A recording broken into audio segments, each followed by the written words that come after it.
All right, guys, today we're going to be talking about why it's dangerous to fall down the conspiracy rabbit hole and to obsess over conspiracy theories. So, first off, why is this idea attractive to people? Well, conspiracies in general make you feel smart about whatever it is you're looking into. So, say if you're on Twitter, you're on Instagram, okay, you're watching Reels or whatever, and we all know how that goes sometimes. So you get into a binge session of like scrolling, right? And the content that you watch kind of gets a little bit more and more extreme with certain things. Now, the reason for that is because we think that a lot of this stuff is something that, oh, people don't really know this. Like, I'm onto this new discovery. It's really important because this is not something that people talk about a lot. Say, for example, like if you really want to go to any conspiracy theory, like say like the moon landing or whatever, the moon landing's fake. For you to be diving into that, it makes you feel smart because it makes you think that, oh, this is against the mainstream, and it's inherently helps your mind honestly think about, oh, this must be something legitimate because people in the mainstream don't talk about this. I think differently. So I keep watching this stuff, and it kind of hooks you in. It makes you feel smart even when you're not, even when it's like, okay, what do you actually know about this topic? You've just seen a few videos that are like, oh, there's no shadow of a flag on the moon. There's no, how do they like call the phone? How do they like use the phone on the moon back home to Earth? When like most of all these things can be explained really easily if you understand the actual theories behind it and stuff like that. So people get caught up in thinking that, oh, I'm onto something new, when in reality they're kind of getting caught into this new propaganda loop. You're not smarter than you think you are. A lot of times we just go along with what feels interesting or right. So that's the first reason, is that people feel smart when they're kind of discovering these conspiracy theories, and they spend too much time diving into them instead of actually like proving out the theory yourself. If you want to dive into the moon stuff, then you got to disprove all the formulas and things that it took them to get there. You don't just have to disprove the fact that we landed on the moon. The problem is like the burden of proof is on the person denying it because there's so much proof for the other side. It's like, well, you had all these people, all these formulas, all these methods, and it's dangerous because people kind of feel like that they're being lied to. Even if they are in another vein of like the government, it doesn't mean that you're being lied to in terms of something like the moon landing, for example. It's a fallacy to like bridge those and just say, oh, because this one thing the government lied to us about, say like the FDA or whatever, right? Like the food pyramid, things like that, then also you're conflating it with another thing. So, second reason is it's social credit. So when you dive into some of these topics, you may not realize it, but you do get a certain social credit for being a little fringe and going out on the limb and saying, being the first person to say like, oh yeah, I don't think the moon landing is real. Like imagine if you're at a party, you're the first person to bring that up. It gives you a little bit of social credit and like feeling of like, oh, I'm better than these other people. Whether you think about it or not, it's a subconscious feeling that makes you feel like you're like elevated, like you're thinking at a higher level. When in reality, like you're not really. It's just the algorithm showed you stuff that you're already more likely to watch. It's not like you've been thinking about this and been investigating deeper for a longer time than everybody else. And in reality, you end up sounding like a loser when you talk about this stuff too much. You honestly do. It's like you worry about all these things, and the fact is, it's almost like what do they say with drugs, where they're like, oh, like marijuana is a gateway drug. That's what they used to say, right?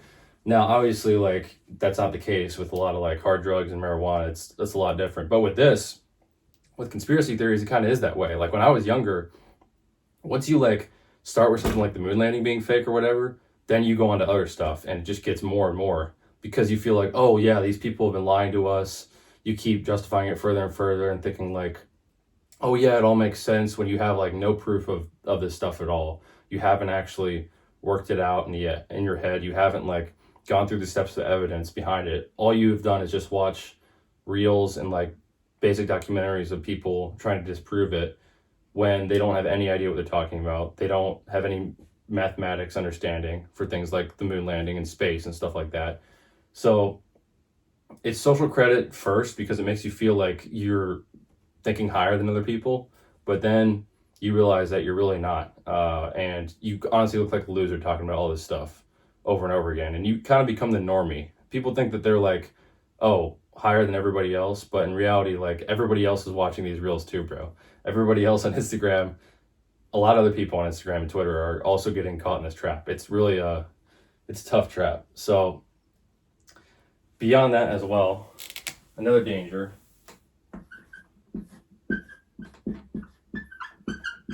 is that it directly keeps you stressed.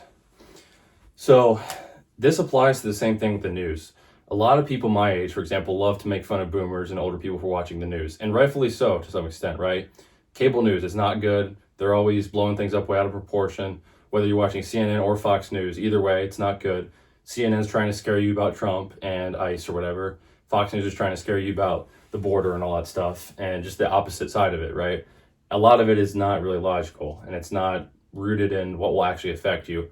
So either way, I agree we should be making fun of people like that. But you're the exact same way if you're diving into conspiracies like crazy and talking about how, oh, you're so based, bro, and all this stuff. When in reality, this is literally just the cable news for our generation. Like, people think that we're so much better in the age of the internet because we have the freedom of information, which is great now, but most people still get stuck in the same loops. I myself got caught in this when I was younger. When I was like 16, I'm like 22 now, but like 16, 17, 18, around those ages, I was 100% watching too much of that stuff on Twitter all the time, deep into politics stuff, and you think that you're better than boomers watching mainstream media, but you're really not. You're the same. And it's keeping you stressed constantly. It's the same thing, because if you don't know, when people watch cable news and you see events on TV, especially like crazy events, say like bad things happening, right? Like acts of violence, but you can't actually control it. You're just hearing about it and you're thinking, oh no, that's horrible. And those poor people, and it's getting you down, but you can't do anything about it. And that is a recipe for disaster in life, because it puts you in a state of helplessness, of learned helplessness, as well as it stresses you out like crazy. And when we're stressed, we know that you don't think clearly, you're unhealthy, it affects your nervous system, which affects your whole body. Being stressed will literally kill you years and years earlier. Chronic stress will age your organs and age your whole body.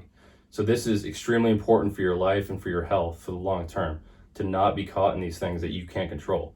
You cannot control most of these things that we're looking into, right? Most of the conspiracy stuff, news stuff, it does not directly affect you day to day. Now, of course, some things like, okay, local things like that, if there's laws that are going to change locally, yeah, that affects you a little bit. But even still, like, what's the chances of your life changing that much if you live in the West, like in the US? Not that much, not that high of a chance.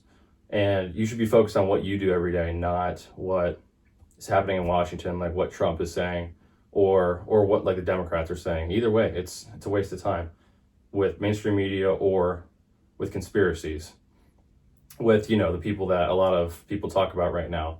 Same thing with that, with people in our generation, with the issues in the Middle East and stuff like that. So a better model for this then is to not worry about this stuff, is to say hello to your neighbor, make friends in real life, and it doesn't need to be big, but say hi to people around you, be friendly every day, and work on what you can actually control in your life every day. This will make it so that you're living a much more fulfilled life over the long run. You're not senselessly worrying about things, and it's putting you in an anxiety spiral, whether you realize it or not.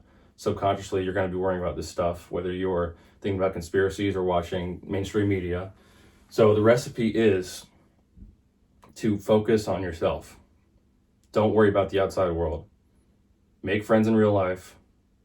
Do the important things every day that you need to do to make sure that you have a great life with your family. Give your mom a hug, go to the gym, go outside, all that stuff. So that's all I got to say.